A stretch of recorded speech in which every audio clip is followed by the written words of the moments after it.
My stepdaughter laughed that I wasn't real family while her mom nodded. So I stopped paying club fees, returned the uniform I bought, and let her coach call her father. Practice ended early. He's not a real family. He's just here. That's what my stepdaughter said about me at a family barbecue while everyone laughed, including her mother, my wife, the woman I'd been financially supporting for 3 years while raising her daughter like my own. That sentence didn't just sting.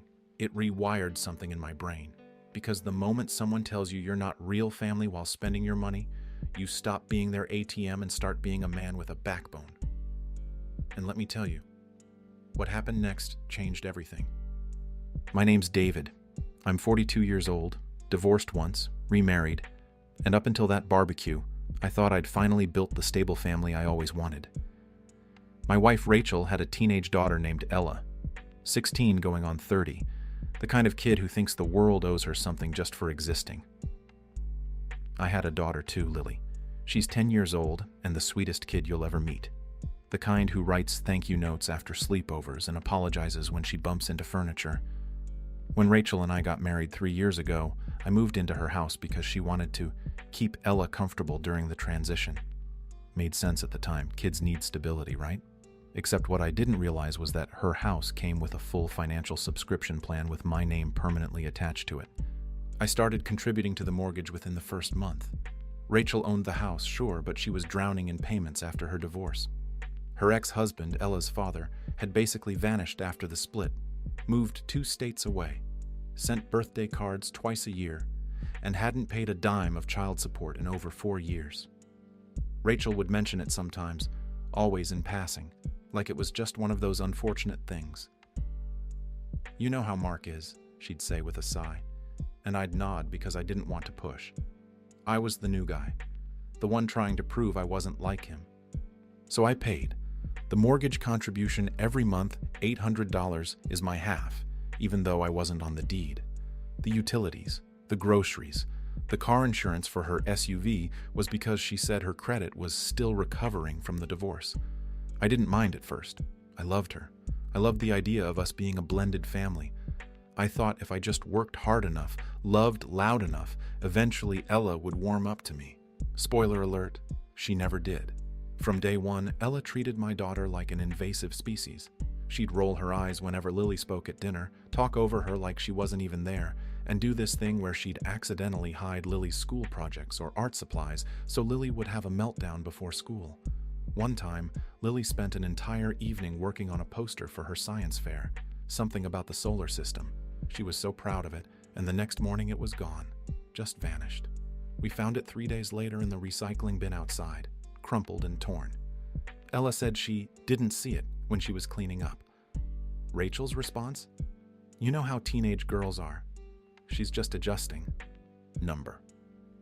I didn't know how teenage girls are because when I was 16, my mom would have had me doing push-ups in the backyard for even thinking about treating someone that way.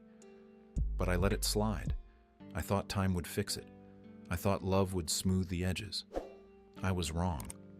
Rachel worked part-time, 20 hours a week, at a boutique downtown, and she always framed it as staying flexible for Ella's schedule, which really meant flexible enough for yoga classes twice a week, brunch with friends on Saturdays, and posting those filtered selfies with captions like, "Self-care isn't selfish," while I was working 12-hour days managing a logistics warehouse. But I didn't complain. I wanted to be the provider. I wanted to prove I was different from Mark. I wanted them to see me as family. And then soccer season started. Ella played for this elite club team, the kind where the parents drive BMWs and the kids all have personalized gear bags. The fees were brutal. $2,400 for the season, not including uniforms, travel tournaments, or the special cleats she absolutely needed because everyone else has them. I sat down with Rachel and looked at the invoice, and my chest tightened. That was a mortgage payment. But Rachel looked at me with those hopeful eyes and said, "You're so good at supporting her dreams.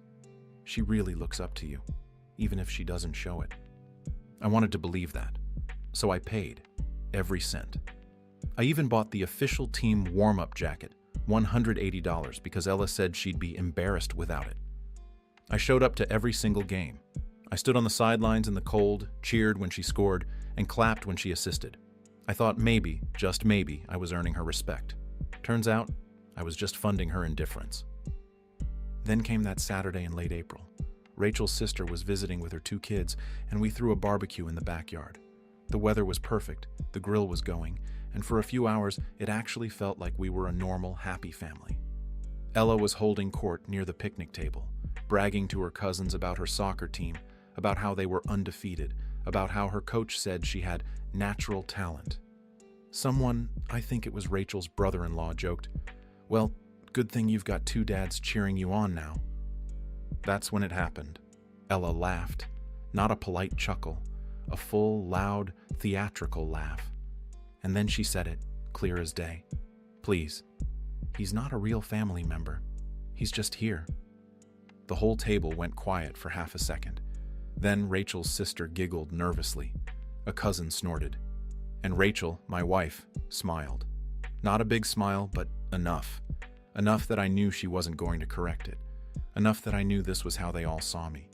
The guy who pays the bills. The placeholder. The just here guy. I didn't say anything. I flipped a burger, took a sip of my beer, and smiled like nothing had landed. But inside, something fundamental shifted. It was like a switch flipped from trying to earn love to calculating expenses. Because when you've spent 3 years breaking your back for people who still introduce you as a punchline, something inside you goes cold and sharp. I finished grilling. I made small talk. I cleaned up the plates while everyone laughed at some story Rachel was telling.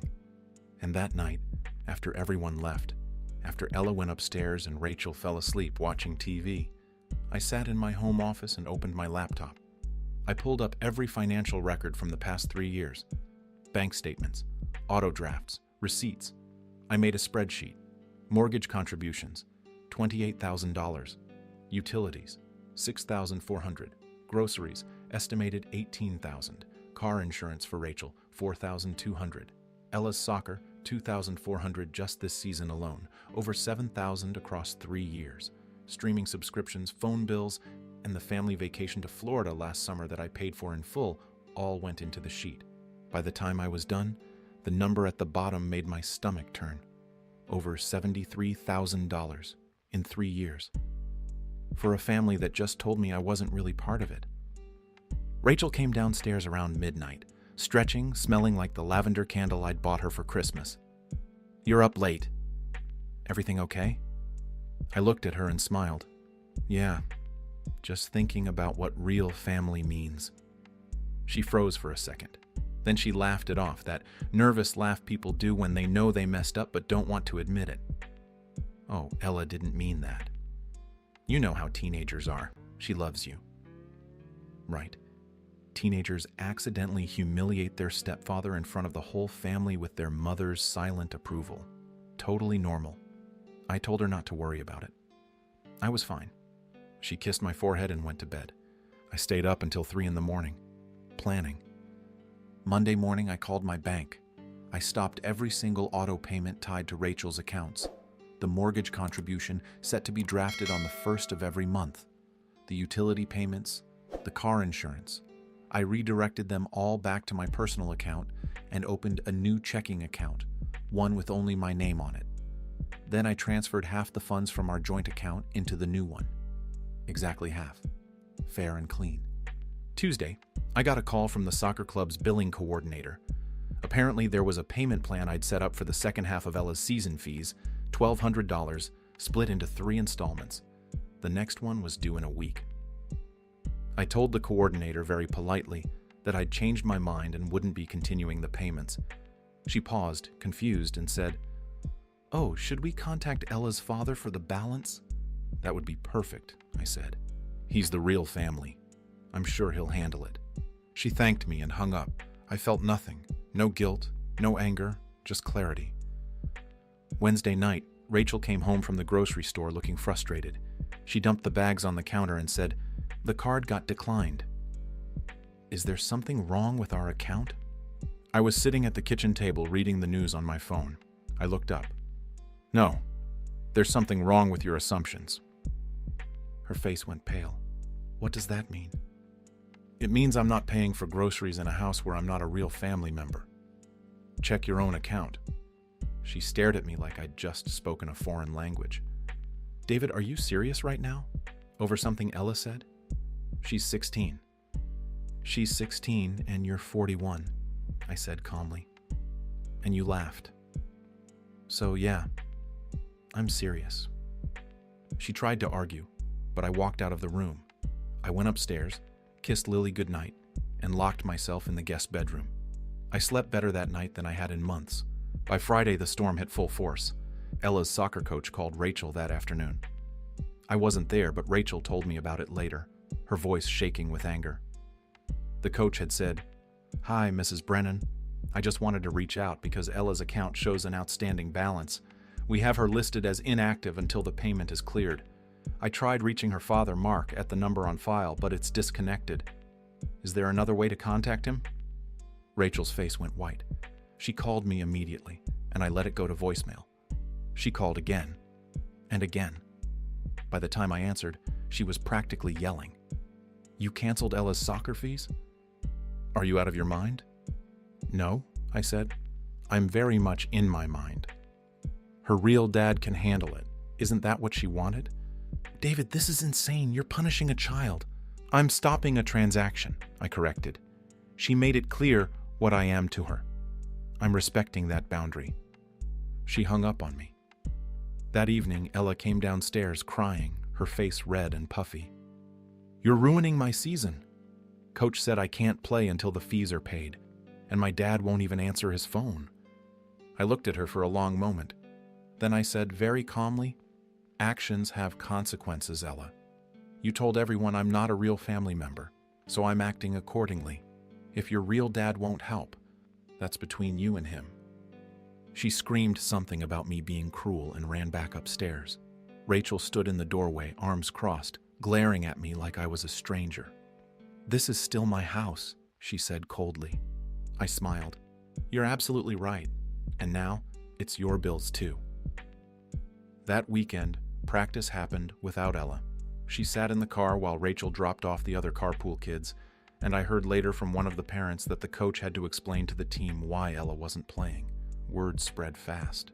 By Monday, the team's group chat was buzzing with speculation. Some parents were sympathetic, others were judgmental. Rachel was humiliated.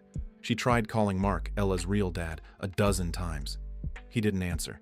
She left voicemails, sent texts, and even tried reaching out to his sister. Nothing.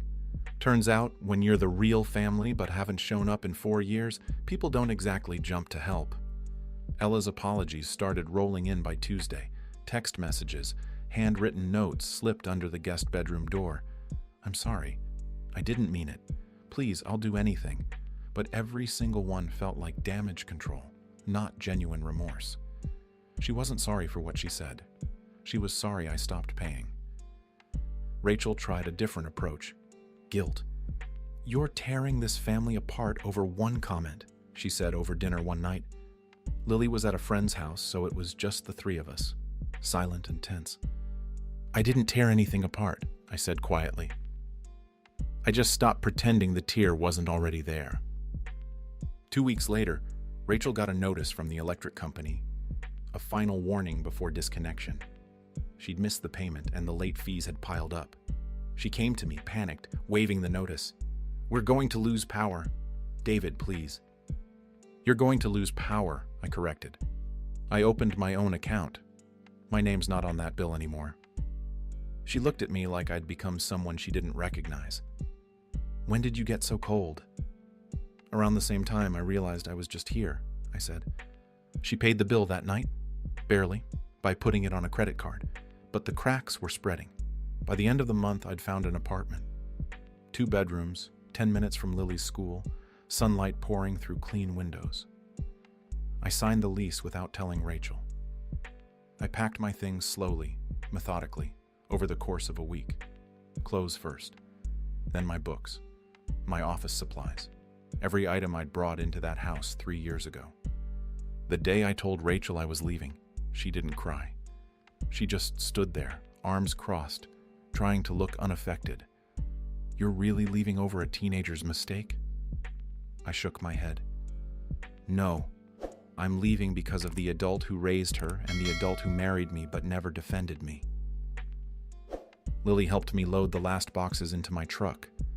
She didn't ask many questions.